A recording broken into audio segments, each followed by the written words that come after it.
service of CandC Worldwide.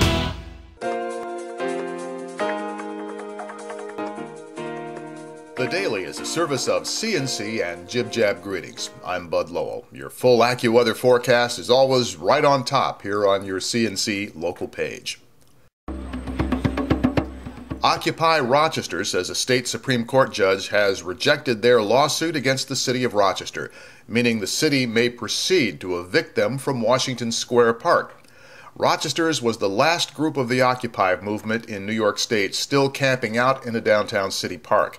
The city agreed in November to let the tent city stay in Washington Square Park through the winter, but says it must be removed now so city workers can clean up the park and get it ready for spring. Occupy sued, but said Wednesday the judge had ruled against them. Occupy Rochester's Twitter feed says the group will hold a general assembly at the park Thursday night to discuss what comes next. Some protesters had already taken down their tents after they were vandalized last weekend. The group says it will continue to protest against economic inequality and lack of opportunity for the majority of Americans, but will no longer do it in the park. New York Attorney General Eric Schneiderman filed a friend of the court brief with the U.S. Supreme Court this week, arguing that Arizona's illegal aliens law is unconstitutional. Schneiderman filed together with attorneys general from California and 9 other states in the case of Arizona versus the United States, which will be heard by the court in April. They argue that the Arizona law targeting undocumented immigrants is inconsistent with federal law, threatens civil rights, and undermines federal law enforcement priorities. Schneiderman argues that states have broad authority to enact and enforce a wide variety of laws affecting immigrants, but only the federal government can establish and oversee an enforcement policy for the removal of undocumented immigrants from the United States. The measure SB 1070 requires Arizona law enforcement officials to arrest and detain individuals who appear to be undocumented immigrants.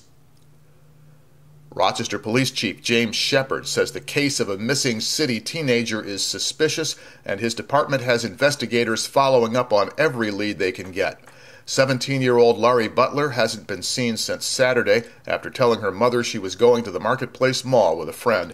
A statewide missing child alert was filed on Friday. Police say she spent part of Saturday evening with an acquaintance at the mall. The acquaintance told police he dropped Butler off near East High School between 7 and 7:30 that night. Since then, police say he stopped cooperating. They won't discuss any details of the investigation. Laurie was last seen wearing a white hoodie, blue jeans, gray and pink Nike sneakers, and gold earrings. Chief Shepard said the girl has no history of being a runaway and is a good student who has regular contact with her family. He says that makes her disappearance suspicious. A teenager accused of shooting a Gates man on New Year's Eve pleaded not guilty in state Supreme Court to charges stemming from the killing of 53-year-old Michael Sanfilippo. Sanfilippo's body was found December 31st in the driveway of a vacant home on Orchard Street. 16-year-old Robert Lathrop of Rochester was arrested a short time later for an unrelated incident. Investigators then linked him to the homicide. Assistant District Attorney Perry Duckles said Lathrop shot the victim to death during a robbery attempt. He is charged with second-degree murder and attempted first-degree robbery. A grand jury also indicted Lathrop with first-degree robbery for sticking up a second person in the same area of the city a day earlier. To the left of this window are links to more information on these and other stories. Next news as it happens on CandC. Updates when necessary. I'm Bud Lowell, CandC News.